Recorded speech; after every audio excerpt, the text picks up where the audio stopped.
pagbe, erie kia pagbe, erie kia ma pagbe, anya no we ya. Utore gwe no we said and tore.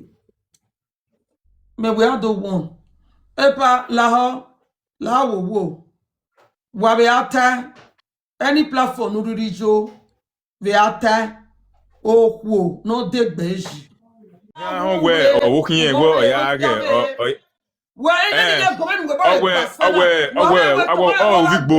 visoko vigbo awe kere adohama awe waji hoji ya ge okoni okoni ya no ya ge ni me te ri hun la tutubo won ye that way from fit na robi ko here you work kekere no we let law lead why if I don't ho only why if I je imagine from fit na ti we go aki awe wona re okwemu we gbera ye platform me we ye iti lema uzu o meti we no don't describe we ban I'll describe we overlook we overlook issue again we overlook because odihun wa be dian no bun but o ma keke no kwa aga gbodo urowe daki o eke oda fo ma pagbe ya de roba no da fo no zin wo ejo yo be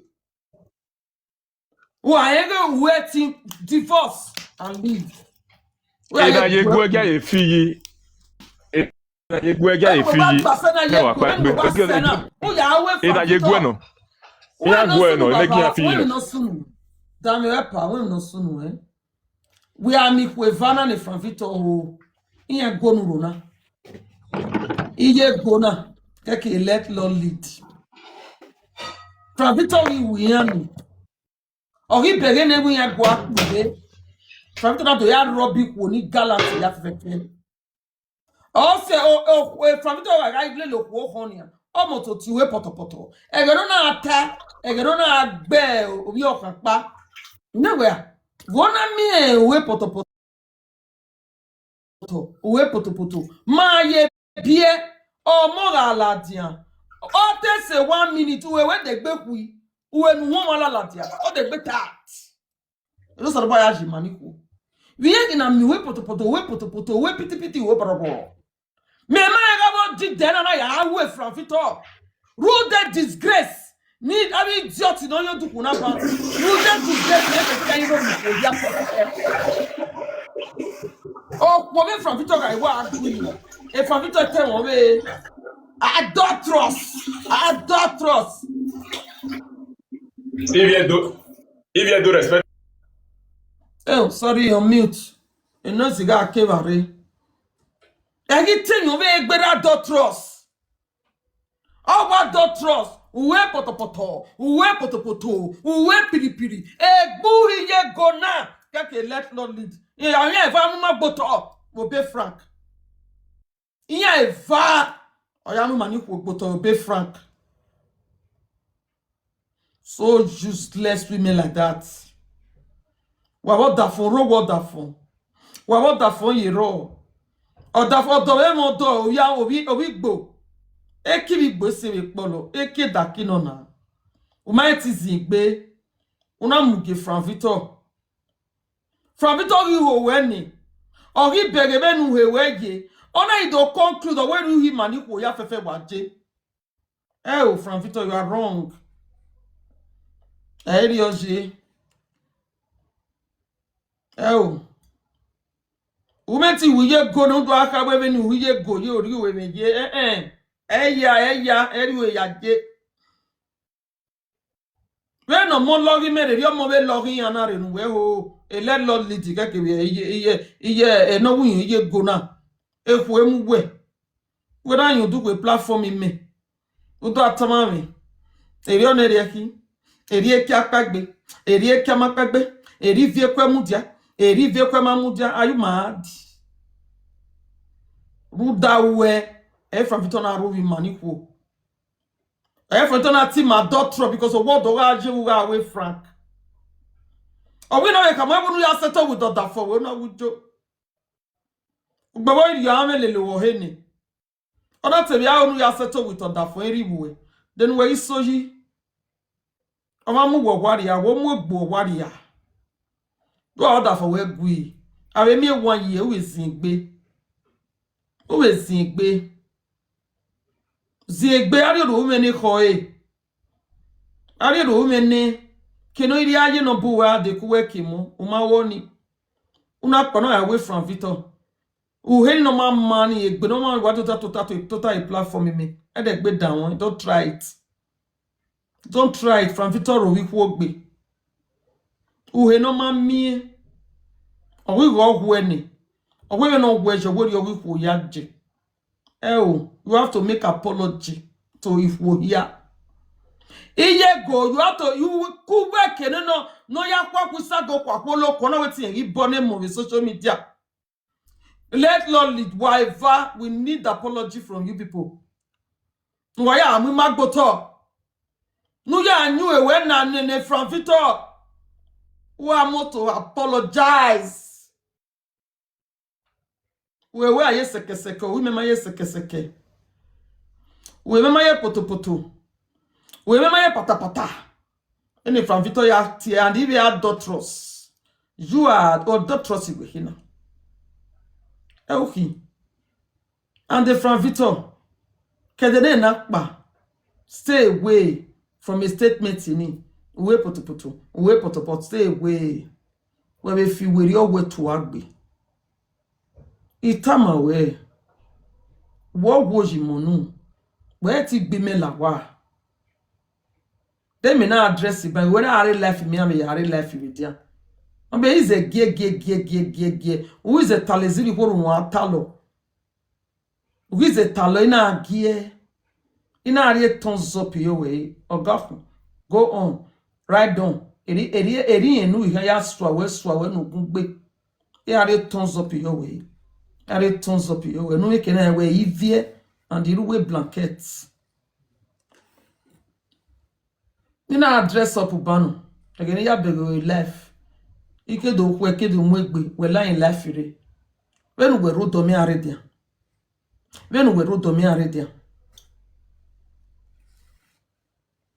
So, etenipo. Eri mi sele. O ma mi o he taban ene ni yego. E record na pese pose. Itie bo na pose. Ya gegbe me ma wa ya gegbe me ma wa okwo ya ge okwo no rebejon me ga gbegbe me di me skeleton in my cupboard. What's the man I lad since wa dan me no ma ya gun ogbele ladiana ya kian de mi benana me yi ma bo do e ogi egbe ya kian de mi ibe me show mu pa kan because me no wo ya ma pe ko me ogi am e me ya okon ne mi ni ga re show be David ya do e la diabare il la tient might be yourself no disturb when you learning we mo can disturb we like doing me we ti disturb when you get like on span you like we idiot no baba wa gbon we seloki you say you be sele they speak English you say me they collect my rank me why you no use free account I check am fake account again. Why people using fake accounts? Come out with your chest wide. Then you talk to me, then I talk to you. So if you are lie, another kokigo, I kokigo ne, another mwere. And I mugwe. Uje na wulo kunuru nigbe. It was around 2 o'clock iba. Abi around 12. My papa we abo je good o je good due good mu ne wana ya atie bo ne boni no wa ya atie ne di mo fika ke vi soke ne boni gbegbo we ye God's power no deva wo e de say e de di die down jari ye di mo fi we ra filu pege iye deputy we ra wo agi na ya wo we because wo Iye di mo fi we ate bona. Iye deputy. Ma bere are. Uweme. Awon gbo we. Ni mo bere ni mo ego ya ate bona iye di mo fi de mo latin. Ehwe mu we. Ehwe mu we. Ogori ma cho a good example. Me ma ya setone David wo bo kan. Mo chaje bo chanja. Ani wu yin iriye. Mo kan ya setone yan. Mo chaje bo chanja. Ina na ko yem li o madame. O respect me. No bata if you don't respect me. Respect me. O we li no ri me ko even before ya ke divorce na orere no. Orere poka. We. SOS Kinderdorpen. Ni mu we la Kinderen veilig op. Iye deputy. Iye di mo fi. Iye deputy ori ma we ra agugun. U bere ma bere ai. Eri ai we bere ase. Ugwe o ma se we abe ugwe aya mu we gwa lagun mu we fuaji. Abe bere ugwe. Pomo pa gospel wa nu we hiani. Bere ugwe. Do prostitute for abroad. O wana gwe gwa o. No we Mother Celestia. Iye deputy. Ge no ye na rezin.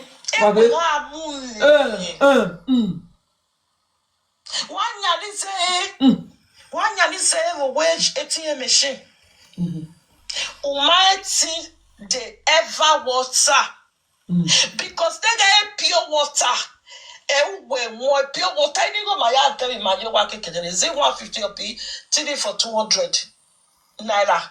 I be telling for 250. Manage because the box, the full sake that we buy, they share for people. Will say your water go put on down. Oh yeah, mona drink. People will load me naira for basic. I go carry the down. Not be everything that the video where you did do. Eddie Murphy, the way you celebrate Ever Water, that means is where you dey go Nigeria, you don't feel buy Ever Water drink. Hey, when you go, Eddie Murphy, you will spend how many years for Germany, for abroad? You go Nigeria, go they eat rice for person way dey Nigeria. Now Nigeria, that person they base put oh. That one not the base for abroad oh. You go they eat rice for there. Now that one come buy Ever Water give you Eddie Murphy. You celebrate Ever Water. Ever Water, you know Kukuma know the real one. You know Kukuma know the fake. Ever Water get fake. It get real. Now we know. Ever Water way need to carry crate upon crates. Put for us. Where Kukuma go they share for people. Say water not dey fridge. Mona load down. Crate of Fanta, crate of Coke. Coke get Coke, Fanta get Fanta because they say that they see fake. I know they buy fake one. Now you person give put 3 bottles of Ever Water for top of table. And the Murphy they celebrate Ever Water. Ojagbo Egbesha, Unwe Moya, all sons and daughters of Shut up your mouth! Azewe gbuwe goye na aze agbera gbuwe. Gunwe usunwu emi no kawe di Murphy. Oh where God power ha. Oh where God's power ha. Dennis Idausa, rush your mama, go UBTH. So Eddie Murphy, your mama go like that for UBTH. So Eddie Murphy, your mama enter come and not come back. So your mama still sick before she buy. Hey. Oh. Then you say God power, you one of Eye deputy we filu nu ge o salwa wa wunu we bed ni ba me na obere we ami na obere wa we wo je na azin gele wa guare loko na. I didn't use less woman like that. Mother Celestia my foot. We mother say let's say him. Azewe him. We mother say you are a witch. Ama akumi etewu. Etewu. Elemi hospital. Hey baba we gbe wo me bitana.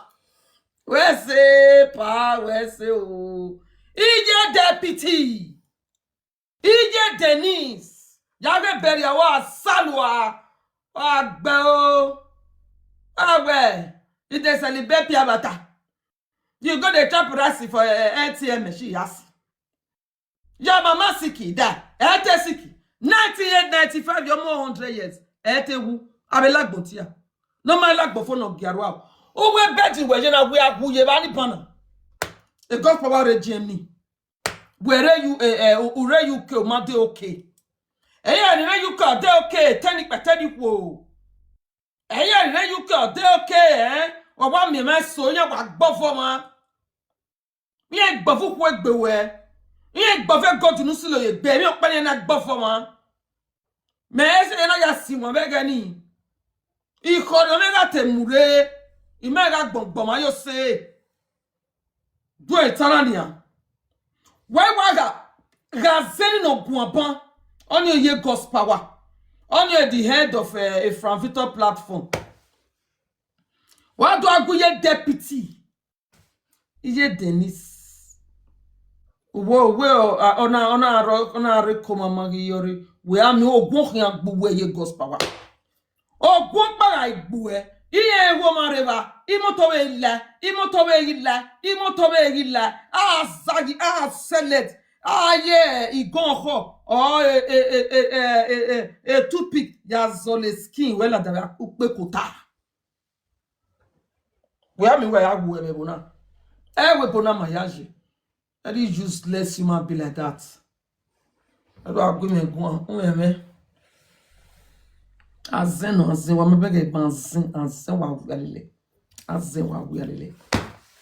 Yen ga yi khori o ma zen o. But azen wa wialele na. You are the head of a lalwe platform. Iyo duku ido giwa.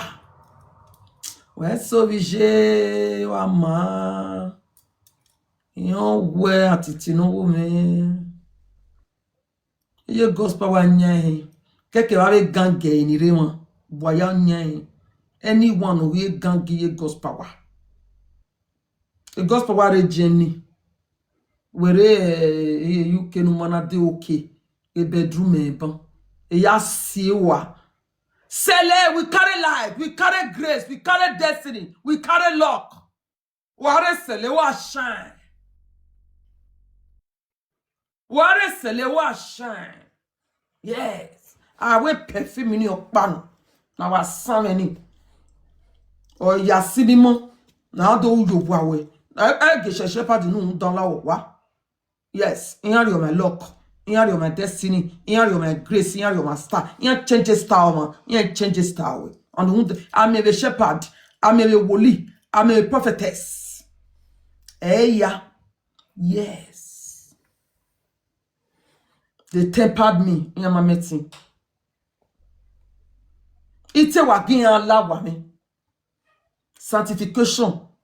And at a sanctification, in a re, I'm a me roba.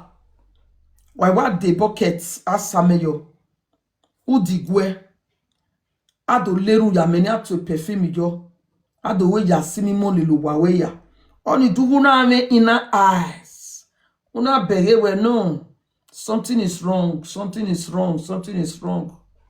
utiyan o so lo pati we na atiyan ba o eni ado awo kwere o so lo pati we na atiyan ba utiyan endo leru ya meni ameni wa Samuel lo wa we ya fefe ne iyan to bi yan Samuel shepherd no deni woli no deni o to boy Samuel no ikebo o so anu o we ku we komo kodo wa sa many ba me Yahweh for 7 days according to the voice of God. We no salo body ya guare because I be shono e cannot pray ya many I be candle udigwe ano salobua 14 days or Yahweh la abi 7 days or Yahweh la yen o salobua itai solo boagu o solo boamu mi ade webu another day I do gbe story we ni ya le webu iye gospel wa esele ma se sele wa me o ma se sele ba ma ro pa ebi we no dark here in dark because she's a black devil. She's a demon. This is demonic. Yeah, sick. Say na sickness like my papa. Eddie Murphy can't tell us what take my your mama. Eddie Murphy no owe you any explanation. Eddie Murphy no owe you any explanation. If mama was almost 100, may he go rest. May she go rest, I mean. But I better now ye deputy. When billions of naira. Now ya we bury ani. When I were 5 euro ya we bury more for you will lagoon. Or where God's power. You know, or take a Germany buwa de London where they say you were bedding. Where we give ye old deputy. Uzuo.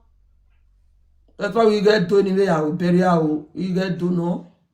Well, I may bury any tough. Well, yeah, God's power. When the musician around 14 musicians, he got 14.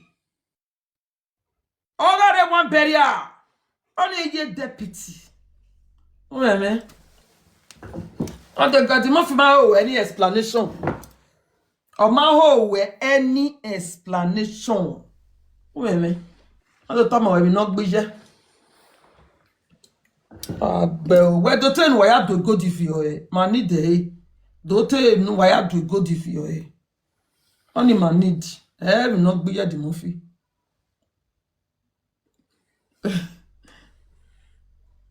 I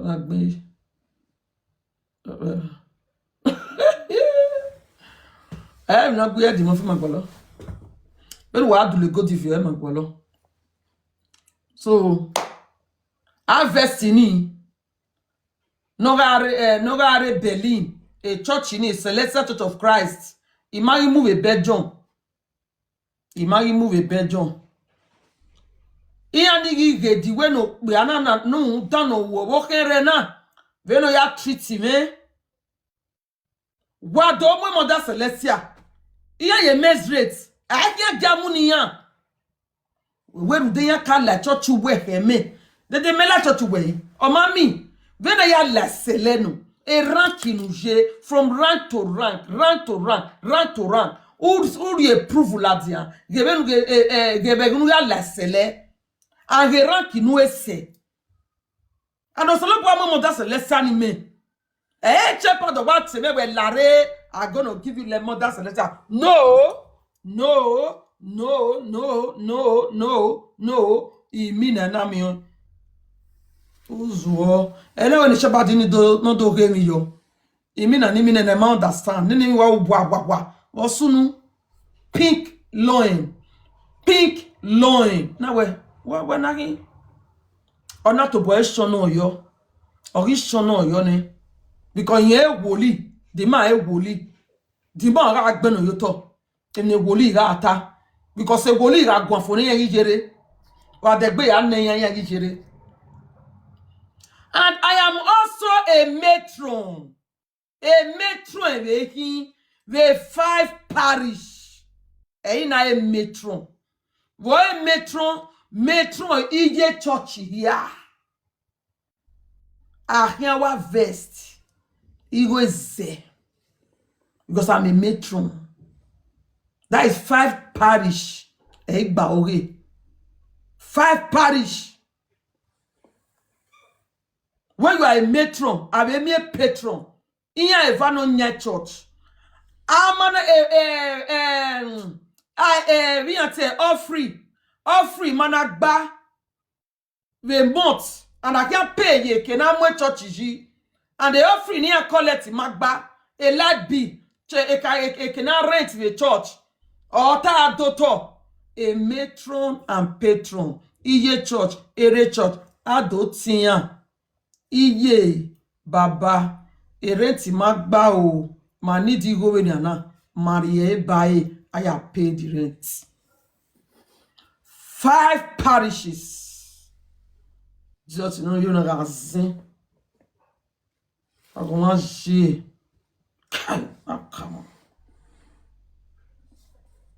So shepherd na Emmanuel Oshofa ona do reo na do so area not meeting after the harvest Movia a matron of the matron Movia a chair lady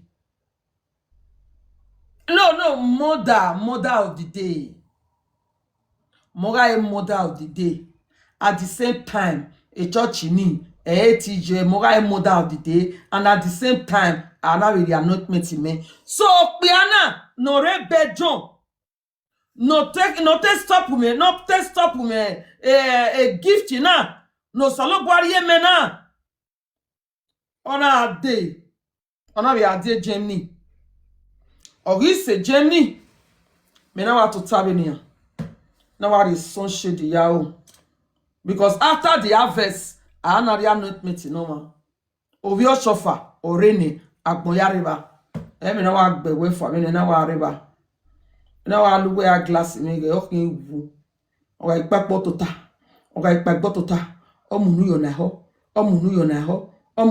ho ona adokinodo o izo dokinodo me na ahoy agi sevane na do kaga mururu ni me na ahoy okwo gare dole neko dole noko okwo gare dole noko dole noko agwa wherever you ba wherever on you wa wherever wo kororo wo do where the supplement me to give my gbina kodu ko abdele kwa ando ye zene ni shepherd o ye twin o ye nwe no ya wo kwere na rebe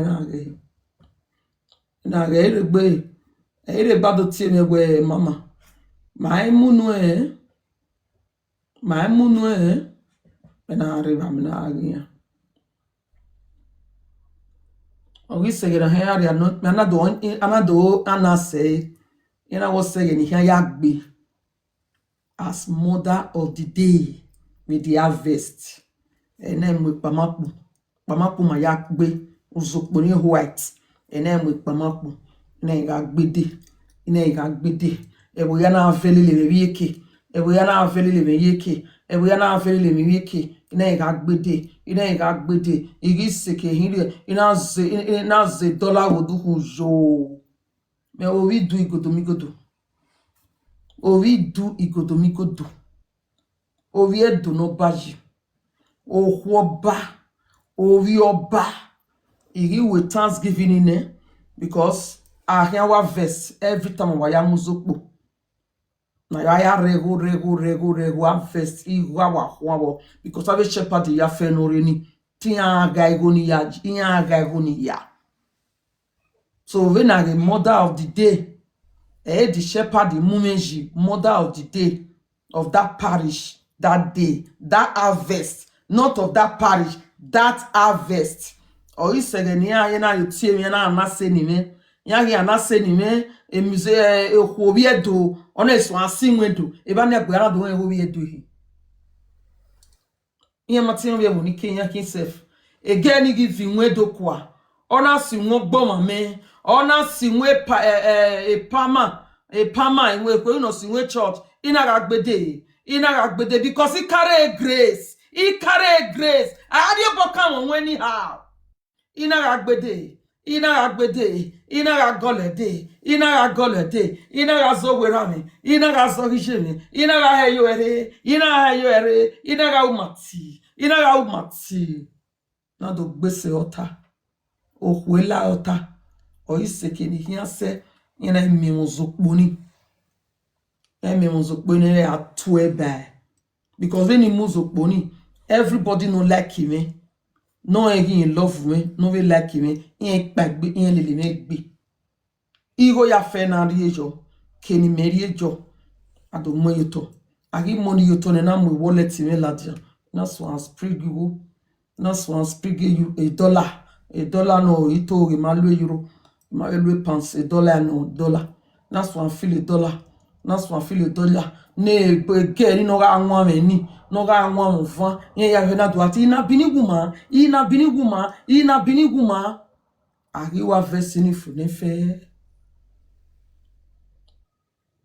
Emmanuel Oshofa ogedegera no Emmanuel Oshofa na do tore meanwhile before then me na tie me ahiwa versifoni yana tieme yana nome eso wabe das eso yana wo pe anana ni ka bo dey careful we gbe shepherd na e shepherd na e do da for me noa na we da for me o we because we no ya mu ri ame ni ri asin ona we de ma e woli o you know where o me nguna ni ehia wo me ite pare bejo no because yan na we ma clear down and say you know where ezo yo church e ka jo igijo ezo yo wo hwere o wo hwebu yan na do ye bo UK yan ihe na ebo ni wu ni make na do marry lady na and the working no be Yoruba on our respect on our house me if for ni vie na se me yo ni egbe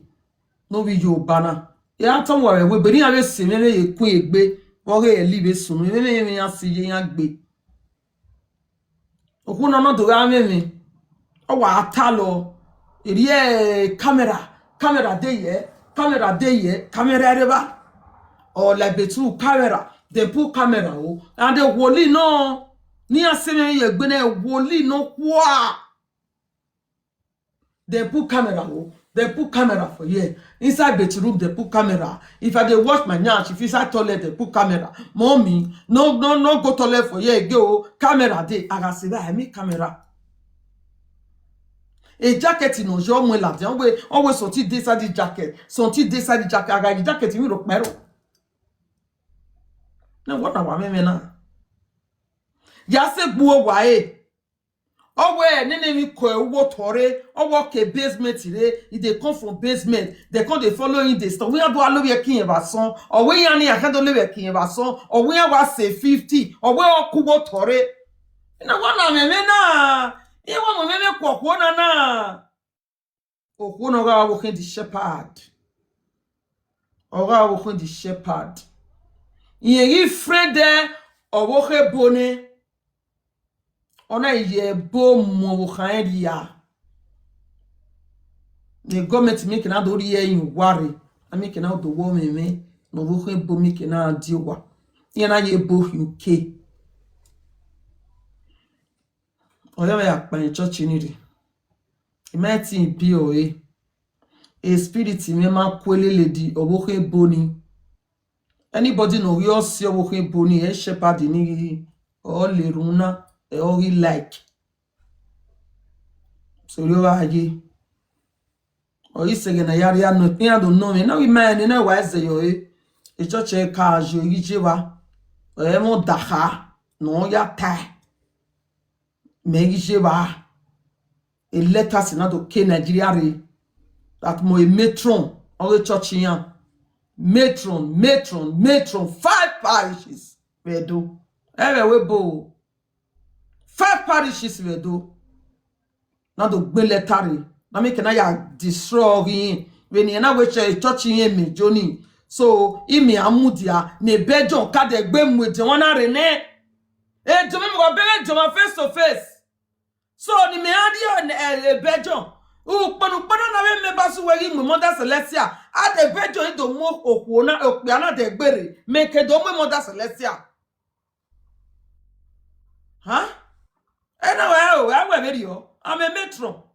And I call a parishes ya ni metro ni take ni me baore. Wage no sunu ya na wa mama. Mommy emu. Ante Nigeria do mu etian. Anyway, we boji. We boke kiri na mu. Any ade Nigeria ya mu ne Nigeria. They need to assure we bo. Oke ke da we ya so be we bo. Because all the shepherd ni ga rebejon e ya de ticket adeje ni le Berlin e na do amono team tiro ana amono metiro ana do so gbo ana do so megbe Imanu Oshofa obo khaen ona ri e capo me ona bie governor na Imanu Oshofa na monument me as a Mother Celestia e na do promise yan church ni Igowe na yari yiniya ne ya tin church ni mu church ni mu as a mother of the day day ni amumeji. I get mama ye mother of the day. A parish or our vest. And I'm where ye mother of the day. Okay, ke we ye mikere niya izoe. I get where I'm ye mother of the day. A church ya igo ya gwalo. As an harvest, you have to sow seed into that parish. Mona the power tap for my mama now. Now just the wash. Iya ma power tap. Iya ware ma. Like they teach you na sense so. So Wow, where say parity, where say wow, power tap in it. So Mama. Elia ya mwe anointment meme. Omoro dudu yo won po yo won hu. In picture idiot ya igbele ye TikTok ne. Wa ya TJ gospel wa nu danre. No do khamu wa no mororo yo won hu ni. No do teni ma wa. That is Emmanuel Oshofa.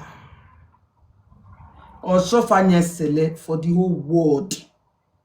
Emmanuel Oshofa. Oshofa iragbon. Ovi everything ti won enia. Irodoyare. And this was 15 years ago. Another way Iraq me. Iya ya fenite ke bejore. Iya na igbowe mion seleke. Iya na ipa. Iya na yubi seme ya ijeni. Kusa wa mwe otehe me. Mother of the day.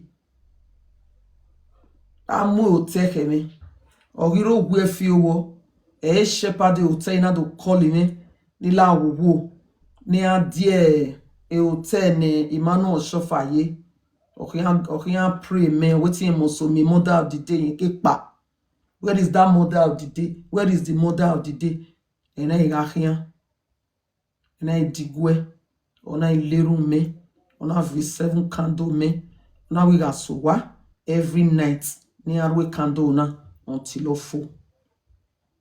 Iya ya fe ni kebe jonri ni tedo amos takojo. Irioji. Osalo bo ari emi nu eni. Omo awo no mu do bojo. Eri life me waje ever since. Anything ni here me. It can drag. I give you no we only mommy we wan done or my ma or want this. Eri wa mi man wa popo wan. And they know say na popo we there is something. Omanu we me go omanu me go sewe or ra popo we. There is something no beg. Me no beg. There is gift no so lo wa ye no popo we ba. Because ye face away. Ye mo go so we. O wa no bob Nigeria ma so we. Beto ye agbofo we. Wa mi wa veri o. Ona agbofo we. Enyo pa uro nu awu no joy. O gwolo no mwezori. O gwolo no gwi. Oregbe. Orivije. Oriviera. Overuwe church. Wa bi agebo. Overuwe bo. You have to be very careful. Because we are dogo man ogbofu we na o maso we. We do nebu we wo ri gbofu me pana. Imoto no fi osoro me. O wa no me we ogo mo say. Imoto no fi osoro we. O wa no me we Nigeria osoro we. O wa no me webo we rent yen rogo boy. We yen sile god we je akpangiri. O beto je agbofu we. Physical thing of or maybe no we mine we me. That's grace. That's star. That's destiny. Osaloba egenede abiomomo ogobeva adiagbon egena momo gaigade osiya mu agbon na riane omomo gaigade ri erambori owara ho egenede oga igwa o meme ogbobo a destiny oge o daji no yare ni bobe na agbon ikana agbon fi were ene agbon ye me no kaje Omomo ga igware ni owa haga oyun. Owa rata to be fa owa haga oyun. Eri oyiwa ya latia. Benu ya latia yo gole bai. Wa mo be. Mama kami gboni de. So eri e ma gbonaje. Eri e ma gbonaje. Eri a me Mother Celestia. Tena do my certificate me. Iya meti my certificate me that very day. Iya my picture. When I yari passport no iya my passport photograph. Yeah, my passport photograph. Ili enia or every passport photograph when ya because I zembungbe. Nana of your shofa barne. A shepherd of the parish or a certificate in yeah, the certificate when ya to bo when we picture when we kori ejo. When large my large we kori ejo. That is the certificate as a Mother Celestia. And I'm not be anybody say social media. I want to give me the certificate in Melatia. I'm not be what serious. And after me shepherd now where I would me when I de. Where am with the boy in Salobo any mena. Maybe have a man or sofa. Igu or Bohebo. When I go on a boy UK. When I go away, Uje book you kewodo, una yo away you meme. No make an amaro huna. I don't want to be very very. Buhay mali leri because we are giving me. O your bonali leri. To it tanania.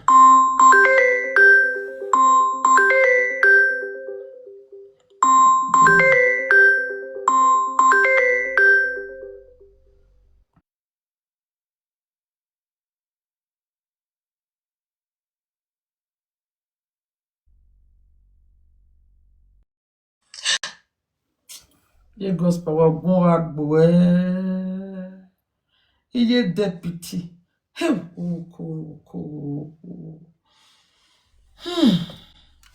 Wagazin o. Obi Maria sete David omo muse omo mebu ashawo one of bejo. Me mana ya seto yin ari yin were wa ko wan gwan o. And do not say una get money, now una get pini, now una get to do. Yeah! Iye deputy.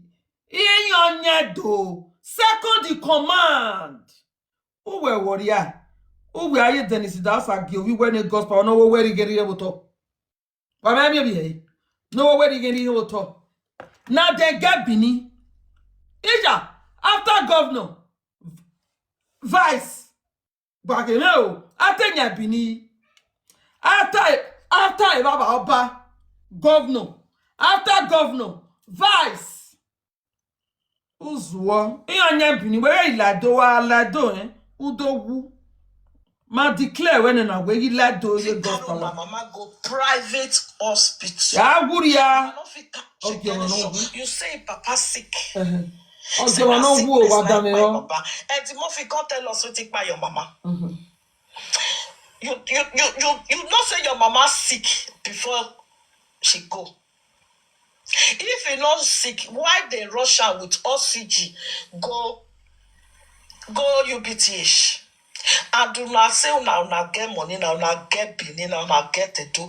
Una not fit carry una mama go private hospital. Salopo. Una no fit carry una mama go private hospital. Eti mo fi eni yawe na wa degi yeke. Wa swallow wa degi yeke wa gomo wa ga kon. Akono yari yo ma bo wa ga kono yari yo ma bo wagi. Walking. Il vient d'où ya sema Imaya sema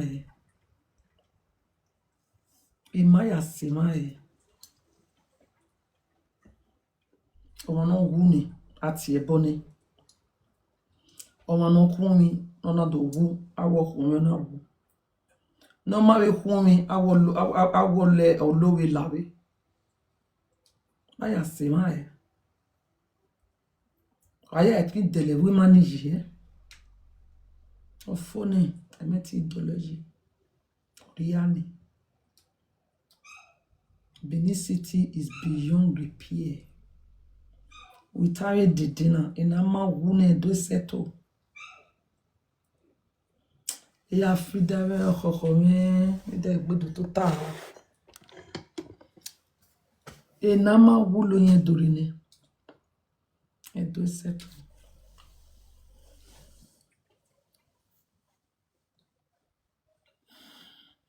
Ye deputy. O say 10 billion. Aya bere. Yen ga yan ya o manu yo do state money no yen. But to be where positioning. When akobere are le mati eji. Only time. E boy na not where e do le no ko e do le ko musicians no arriva orere kai. Even Esther Dokpaji no be jere wo, she was there with black, with navy blue. Cause we jouer wa dion aje black in not yon no wo. So long wo dion aje black in e. Even mané sele o ma wo navy blue major, navy blue. You got power ma on na o. O ma on. Normally my red. Okono guy pints, red, black, stroke out, my joy ye. But to adore me no fun peti wa ma file yakwa.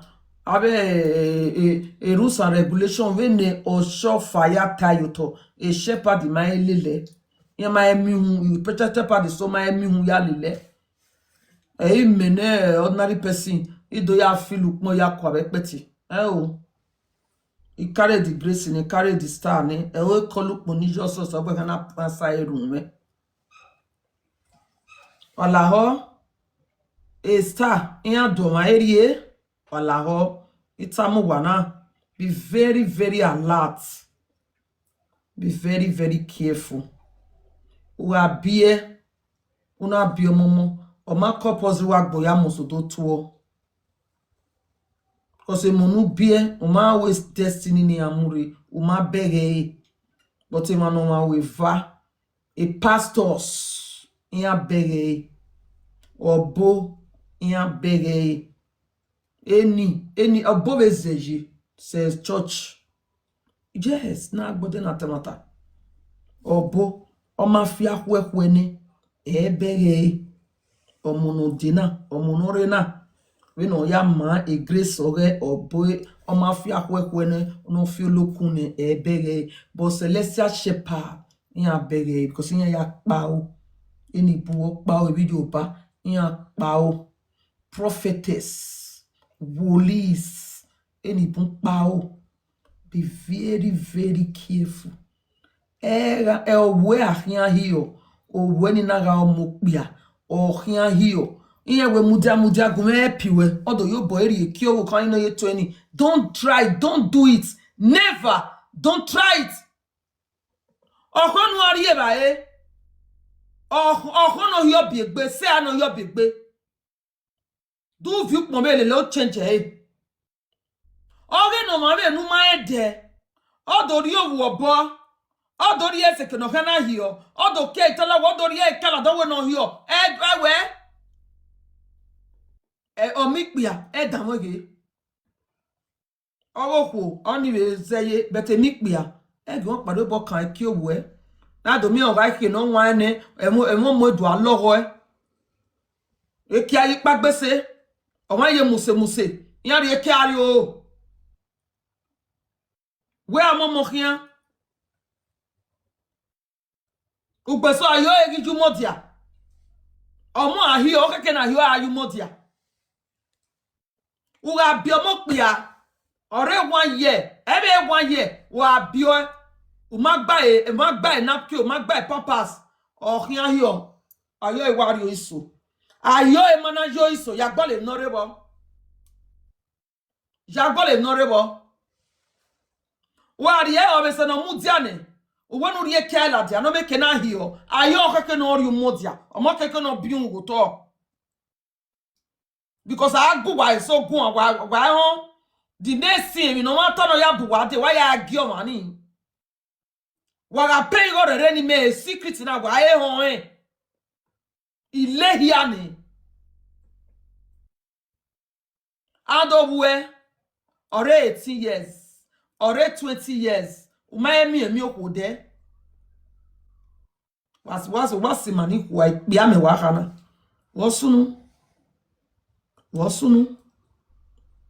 25 years 27 years o ma yelo ye koku wosunu batato weyule teto agwaloku ne ruaye juwo wa kwironi amokwoni o ma lo ye kene in ladia o di san wari we e tiwe if you are diagbone if you mo diagbone is your job everything their spiritual life control it. Take people away. Ekeni alo yeji egyoman la owani oma do tuo mosomani moso la ogiwe a. Ipala mage otayi. Oh we ehiye mamie palo. Moare garage. Ehiye mamie garage. Moare kitchen. Ehiye marie kitchen via gala de wa otaya desibai. Eriye la ogiwe. Must he come to your children's room?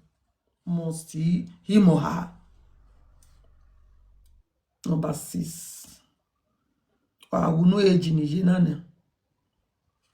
He made a lot of mistakes in it. I allow a lot of useless people, useless woli, useless shepherd, useless babalawo, online to come into my life. So now, I'm very, very alert. Eya chezoma, eya line celery, eya line parish eniri.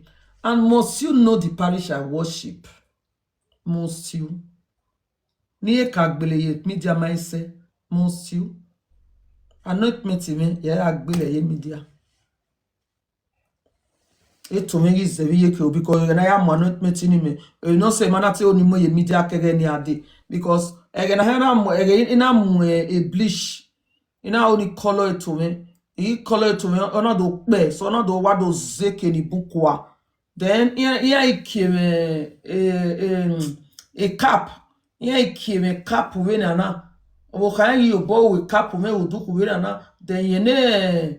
Obie nera mwe di church gade the whole world Emmanuel Shofa ona muroro yo so ekeni mwe blish hini nina blish to Tony ona do show wiye kehere agwe pai asalo ai baba azin no wonder ne again na Sandra Agbogun owe azin Ado agwale music ni ladian azin ate mwe bogbu wa iwa ma me na be lerun ngbadu wa fi weri ye azin bari gbofo bana wo do ego divio wo we gbeli bi re no we so ladi kan be gbele ya wa e o iye deputy 20 quarter of a burial year the mofi. Where amigo ya beru weberio.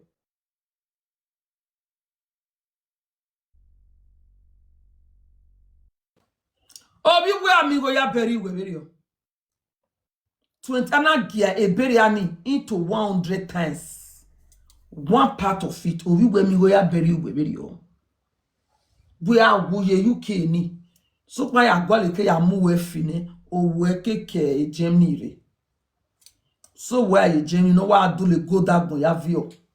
Wa ge la bejon. E kana hie go di rebejon. E gospel wa gburo. O wa gburo. Be no go ye rigeri ye botoni yan wo rule. O ga rule be na. And the church ni jeje wa ya na pene. Where me church no penoji. E te ya vwen na. Ibieka wa yehi.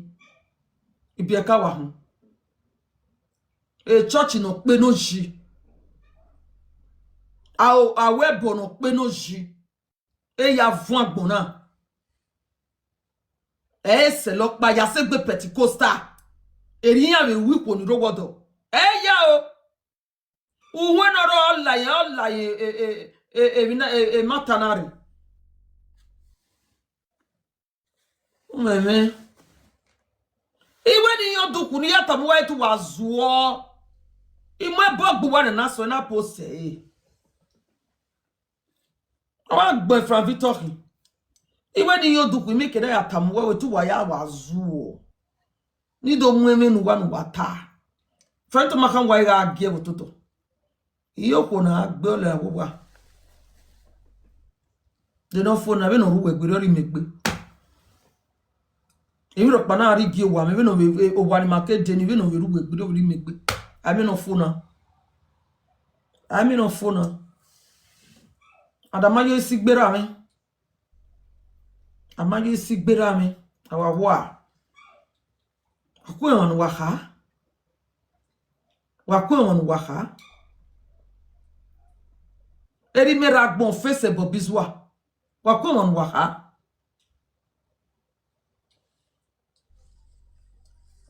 Eri me guna ke do aye ma bobizwa emi ya fefe. Meme. Zuo. Salwa. Wa ya no be sako baro ai ku motos. Era we no ga ki moto. Meme. Ye gbe mo wa ki. People don't when they get out safe. I don't hold you people any explanation.